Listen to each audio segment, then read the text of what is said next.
The family reunion was planned for the last week of July at the Grandview Resort and Spa in Lake Geneva. 3 generations of the Patterson family, all gathering to celebrate my grandparents' 60th wedding anniversary. The reservations had been made 9 months in advance, coordinated through a group chat I'd been removed from after asking too many questions about costs. I'd booked my own room separately. Same hotel, different confirmation number. I preferred it that way. When I pulled into the circular driveway in my aging Subaru, my brother Derek was already standing near the entrance with his wife Brittany. They were unloading matching Louis Vuitton luggage from their Range Rover. Derek saw me and his expression soured immediately. "Really, Maya? You actually came?" I stepped out of my car, pulling my simple black rolling suitcase behind me. "Of course I came. It's Grandma and Grandpa's anniversary. We thought you'd have the sense to skip it." Brittany adjusted her designer sunglasses. "Given the circumstances." "What circumstances?" Derek laughed, harsh and sudden. "The circumstances where you can barely afford to be here? This place is $500 a night, Maya. Minimum. And that's before the resort fees and all the activities Dad has planned." "I'm aware of the rates." "Are you? Because last I checked, preschool teachers don't exactly make bank."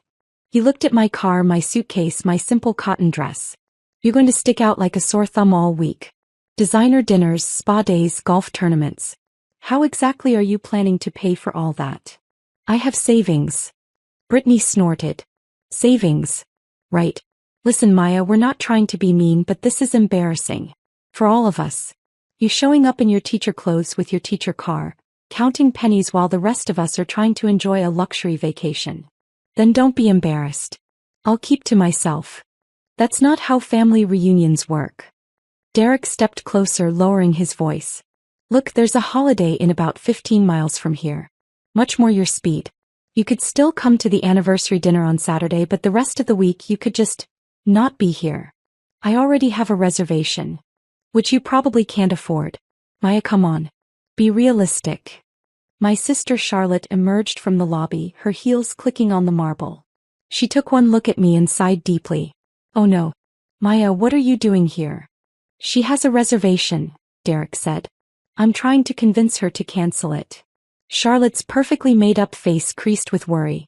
"Maya, sweetie, did you talk to Dad? Because he specifically said he didn't think you should come. He didn't want you to feel pressured to spend money you don't have." "Dad said that." "Well, Mom said it. But Dad agreed." Charlotte touched my arm gently, her manicured nails bright red. "We love you. You know that. But this week is going to be expensive and we know teachers don't make much. We don't want you going into debt just to keep up appearances." "I'm not going into debt." "Then how are you paying for this?" Derek challenged. "Seriously, Maya. Show us your bank statement. Prove you can actually afford to be here." "I don't need to prove anything to you." "See? Because you can't." He turned to Charlotte. "She can't afford it. She's going to put it all on credit cards and then spend the next 5 years paying it off. It's irresponsible." My father appeared in the doorway, his golf shirt crisp and his expression stern. Behind him, my mother wore a flowing resort dress and concern. "Maya." Dad's voice had that disappointed tone I'd heard my entire childhood. "We need to talk." "About what?" "About this." He gestured vaguely at me, at my car, at everything. "Charlotte told us you were still planning to come despite our conversation." "We didn't have a conversation. Charlotte had a conversation with me where she suggested I shouldn't come. Because we're worried about you." Mom stepped forward, her voice pleading. "Honey, this place costs a fortune. Every meal, every activity, every little thing. We don't want you to bankrupt yourself trying to keep up with everyone." "I'm not trying to keep up with anyone." "Then why are you here?" Dad's question was sharp. "If you're not trying to prove something, why insist on coming to a resort you clearly can't afford? It's Grandma and Grandpa's anniversary. And you could celebrate that at the dinner on Saturday without spending thousands of dollars you don't have on a week at a luxury resort." He crossed his arms. "Maya, I'm going to be blunt. We don't want you here. Not because we don't love you, but because we don't want you embarrassing yourself. Or us." The words hung in the air between us. "Embarrassing you," I repeated slowly. "You know what I mean." But his eyes shifted away from mine. "You're a teacher. You make what, 40,000 a year? Maybe 50? And you're standing here at a resort where people drop that much in a week. You don't belong here and deep down you know it. Brittany nodded supportively. It's like if I tried to hang out with actual celebrities. Sure, I could technically be in the same room, but everyone would know I didn't belong. It would be awkward for everyone. We just want to enjoy this week, Charlotte added. Without worrying about you. Without feeling guilty every time we order wine or book a spa treatment because we know you're sitting in your room counting dollars. I won't be in my room counting dollars. Then what will you be doing? Derek demanded. Because all the activities Dad planned are expensive. The golf tournament entry alone is $300 per person. The wine tasting is $200. The sunset yacht cruise is $500. Are you going to sit them all out? Just wander around the resort by yourself while the family does things together. Or worse, try to join in and put it all on credit cards, Brittany added. Which is just sad, Maya. Really sad. My mother's eyes were wet. We're saying this out of love. We don't want you to spend the next year digging yourself out of debt because you were too proud to admit you couldn't afford a vacation. Find a motel you can afford, Dad said firmly. Something reasonable. You can still come to the anniversary dinner. But the rest of the week you need to go. This isn't your world, Maya. It never has been. I looked at each of them in turn. Derek with his arms crossed, confident in his superiority. Brittany checking her phone, already bored with the conversation. Charlotte looking sympathetic but immovable. Mom wringing her hands, worried but agreeing. Dad standing rigid, waiting for me to comply. Okay, I said quietly. Dad blinked. Okay. I'll leave. You won't be embarrassed by me. Relief flooded their faces. Mom actually smiled. Oh honey, I'm so glad you're being reasonable about this. We'll see you on Saturday for the dinner and it'll be lovely. No pressure, no stress. Sure, Mom. I got back in my Subaru, started the engine and drove out of the circular driveway. In my rearview mirror, I saw them already moving toward the entrance, laughing about something, the tension of the confrontation dissolving like it had never happened. I drove exactly 1 mile down the road to the coffee shop in the small town center. Ordered a lot. Sat down at a window table with my phone. Then I made a call. Good morning, Miss Patterson. James Hendricks answered on the first ring. James was the regional director for Grandview Luxury Resorts, overseeing all 7 properties in the portfolio, including the flagship location in Lake Geneva where my family was currently checking in. How can I help you? James, hi. I need you to pull up the reservation for the Patterson family reunion. It should be under Gerald Patterson. One moment. I heard typing. Yes, I have it. Party of 23, booked through Saturday. Presidential suite, 4 luxury suites and 6 standard rooms. Very nice group booking. I need you to flag it. Flag it how? Owner review. All charges, all activities, all privileges. I want to be notified of every single thing they do this week. There was a pause. Is there a problem? Let's call it due diligence. How many complaints has that property received in the past quarter? Lake Geneva? Maybe 3 or 4. Nothing serious. Why? And how many has it received about the Patterson party specifically? None that I'm aware of. But they just checked in 20 minutes ago. Right. Well, keep me updated. If there are any issues with guest behavior, staff treatment, anything at all, I want to know immediately. Of course, Ms. Patterson. I'll make sure the property director is aware. Thank you, James. I ended the call and sipped my latte. Through the window, I could see the lake sparkling in the distance. The Grandview Resort sat on the northern shore, all glass and elegance, with its private beach and championship golf course. I'd bought it 3 years ago. Well, I'd bought the parent company that owned it, along with 6 other luxury properties scattered across the Midwest. The total acquisition had cost me $42 million, funded by the tech company sale that my family still knew nothing about. Because I'd never told them. After teaching for 6 years, I'd spent my evenings building an educational software platform. Something I genuinely cared about, that helped teachers manage classrooms more effectively. I'd worked on it alone at first, then hired developers as it gained traction. Within 3 years we had 12,000 schools using it. When a major education technology corporation offered to buy it, I'd said yes. The sale netted me $68 million after taxes. I kept teaching for another year because I loved it. Then I'd quietly transitioned to consulting and started investing. Real estate felt tangible, understandable. Hotel seemed like a natural fit. The Grandview chain was struggling when I bought it. Good properties, poor management, no vision. I'd replaced the executive team, upgraded facilities and implemented new training programs for staff. Within 2 years we were profitable again. Within 3 we were thriving. My family knew I'd changed jobs. They knew I did something with consulting. They'd never asked for details and I'd never offered them. When I showed up in my sensible car wearing Target dresses, they'd made assumptions. I'd let them. Now I was wondering if that had been a mistake. My phone rang. James Hendricks again. That was fast, I said. You're going to want to hear this. He sounded tense. I just got a call from Margaret. She's the property director at Lake Geneva. Apparently your father demanded to speak with management about 10 minutes ago. About what? He's claiming there was a booking error. Says a room was reserved under the name Maya Patterson, and he wants it cancelled immediately. Says the person who booked it isn't actually coming and he doesn't want to be charged for it. I closed my eyes. What did Margaret tell him? That she couldn't cancel a reservation without authorization from the guest who made it. He got aggressive. Started saying he's the head of the family party, that he should have authority over all the bookings, that it's ridiculous a hotel wouldn't listen to a guest spending over $50,000 for the week. $50,000? I whistled. He's really going all out. Apparently. Margaret held firm on policy, but he's demanding to speak to her supervisor. He's in the lobby right now making a scene. Tell Margaret I'm coming back. 20 minutes. You're coming here? I own the place, James.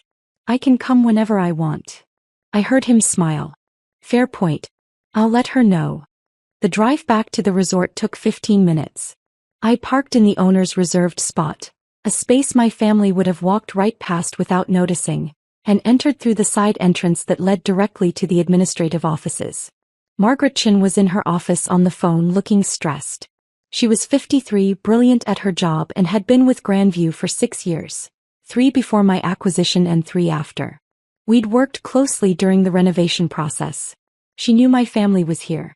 She didn't know they were my family. She looked up when I walked in and relief flooded her face. She wrapped up her call quickly. Miss Patterson. Thank goodness. James filled me in. Is my father still in the lobby? Your father. She blinked. Gerald Patterson is your father? Unfortunately. Oh no. Oh Miss Patterson, I'm so sorry. If I'd known. You handled it exactly right. Don't apologize.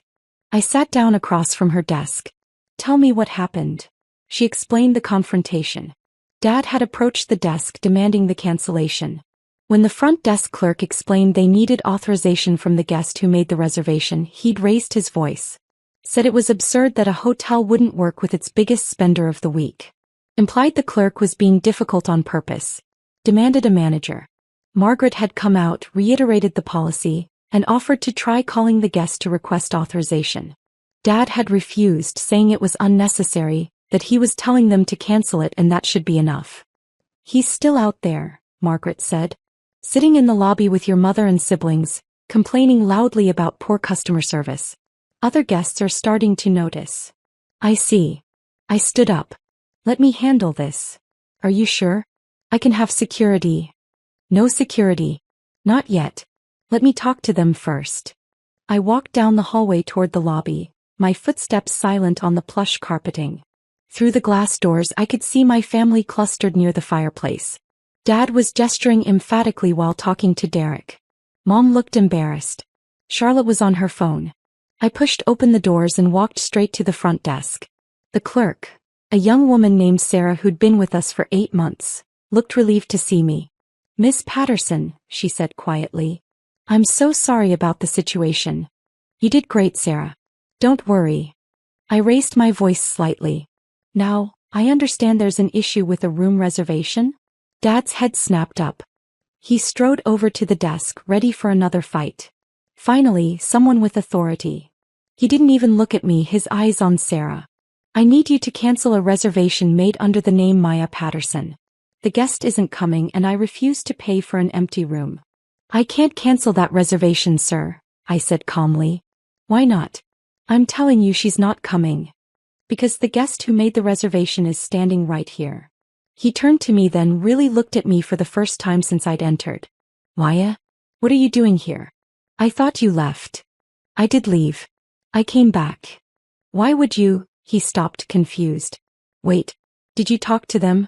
Did you convince them to let you stay? I don't need anyone's permission to stay here, Dad. Yes, you do. I'm not paying for your room. You want to be here so badly, you can pay for it yourself. I am paying for it myself. I always was. With what money? Derek had joined us now, Brittany at his elbow. Maya, seriously, this is getting pathetic. Just admit you can't afford this place and go. I can afford it. Stop lying. Dad's voice was rising. Other guests were definitely watching now. We all know you barely make enough to cover rent. You drive a 15-year-old car. You shop at Target. You're a preschool teacher, for God's sake. I was a preschool teacher. Now I'm a hotel owner. The silence was immediate and total. Charlotte laughed nervously. What? I own this hotel. And 6 others.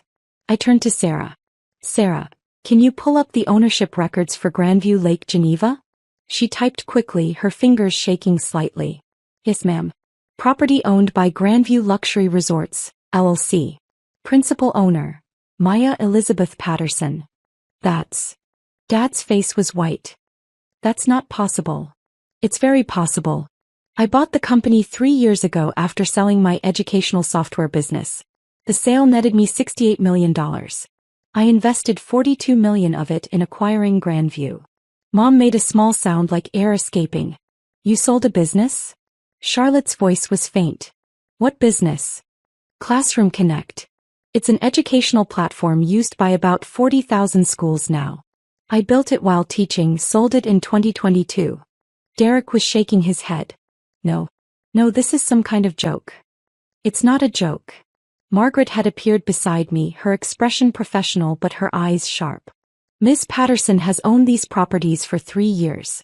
She's been an excellent owner, very hands-on during renovations, very supportive of staff, very committed to guest experience. But you're a teacher, Mom whispered. You teach preschool. I did teach preschool. I loved it. But I also built a company on the side, and when someone wanted to buy it, I sold it. Then I kept teaching for a while because I enjoyed it and eventually transitioned to consulting and investing. Why didn't you tell us? Dad demanded.